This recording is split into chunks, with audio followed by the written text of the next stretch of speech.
When Quentin Tarantino unleashed Pulp Fiction in 1994, he didn't just release a movie, he detonated a cultural bomb that rearranged the DNA of American independent cinema. The title itself serves as a manifesto. Pulp refers to the cheap rag paper magazines of the mid-20th century, disposable entertainment known for lurid violence and punchy dialogue.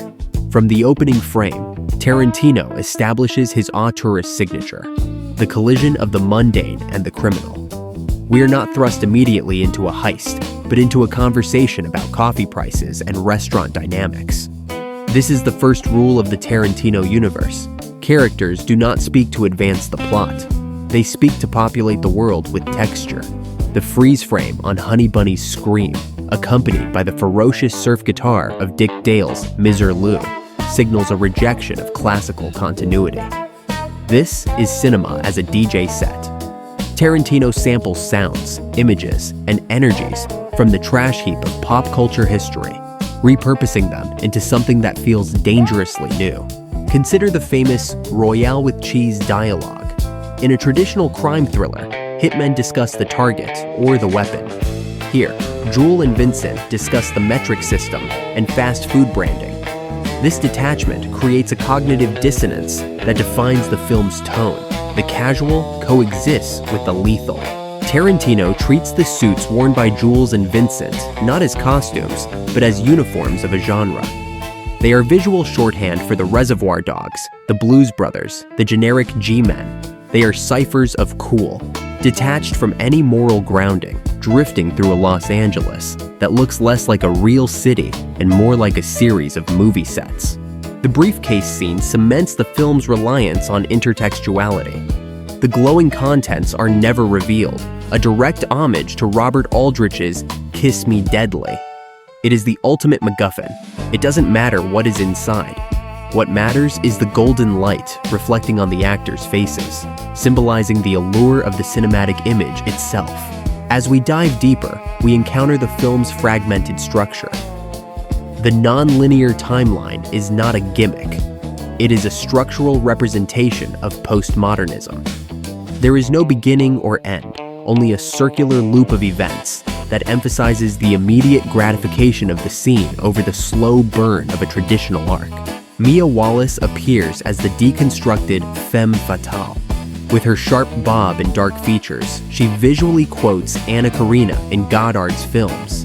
Yet, she is trapped in a bored domesticity, her danger neutralized by drug dependence and pop culture trivia. She is an image of an image. Jackrabbit Slims is the spatial manifestation of the film's thesis. It is a wax museum with a pulse, a restaurant where the waitstaff mimics dead celebrities. Here, the past is not history. It is aesthetic fodder. Tarantino argues that we are living in a culture where reality has been entirely supplanted by representation. The twist contest is pure cinema of attraction. It serves no narrative purpose other than to let the characters inhabit the skin of their cinematic ancestors. It breaks the fourth wall of genre expectation, allowing a musical number to erupt in the middle of a crime drama. The adrenaline shot sequence is a masterclass in tension, but it is also a dark parody of medical dramas and drug PSAs. The giant needle is a prop of horror, exaggerated for effect. The violence here is visceral, yet stylized to the point of absurdity. This section concludes not with a moral lesson, but with a joke.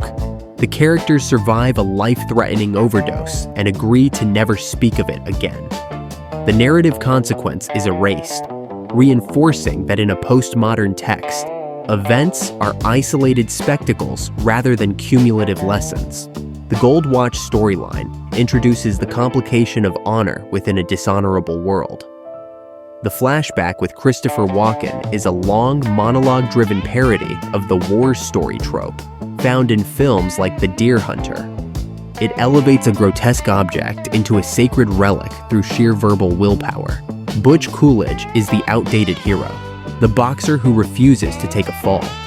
He represents the physical, analog masculinity, clashing with the modern, verbal gangsterism of Marcellus Wallace. His weapon of choice is not a gun, but his fists, and eventually, archaic blades. The collision of Butch and Marcellus spills into a pawn shop, a descent into a literal dungeon. This shift signals a genre break from crime noir into Southern Gothic horror. The randomness of their capture emphasizes the chaotic, unscripted nature of violence in Tarantino's world.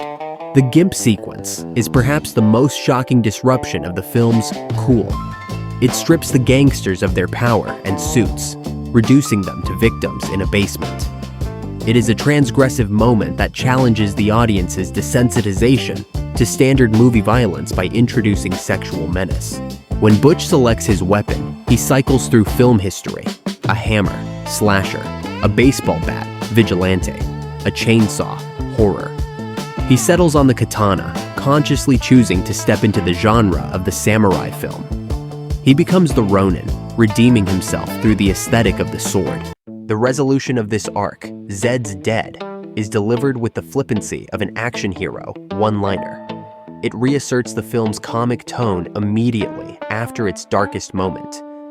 The trauma is instantly processed and discarded to make way for the cool exit, riding away on a chopper named Grace. We return to Jewel and Vincent for the synthesis. The divine intervention scene frames the film's central philosophical conflict. Is the world governed by chaos or order? Jewel interprets the missing bullets as a miracle, a narrative meaning. Vincent sees it as a freak occurrence, narrative noise. Enter the wolf. He is the ultimate meta-character, a director figure within the film who arrives to clean up the messy plot points. He imposes time constraints, blocking, and costume changes on the characters. He organizes the chaos of the murder into a manageable scene. The transition of the hitmen into dorks, wearing oversized t-shirts and shorts, strips them of their noir armor. They are visually demoted, forced to blend in with the suburban landscape they despise. This debasement is essential for Jules's transition from gangster to shepherd. The final diner scene brings us full circle, locking the narrative loop. The standoff is a classic Mexican standoff, a staple of spaghetti westerns. But Tarantino resolves it not with gunfire, but with dialogue. The weapon is Ezekiel 25:17, a speech that has evolved from a tool of intimidation to a genuine prayer. Jewel buying Pumpkin's life is the film's only act of true redemption. He chooses to walk the earth, stepping out of the crime genre entirely. Vincent, who refuses to change, is doomed to die in the middle of the film, a victim of his own narrative static. The timeline protects Jules by allowing him to walk away in the final shot. Pulp Fiction concludes as a triumph of style over substance, or rather, style as substance. By stitching together the corpses of dead genres, Tarantino created a Frankenstein's monster that seemed more alive than anything else in the 90s. It proved that in the postmodern era, everything has been done before, but it hasn't been done by him.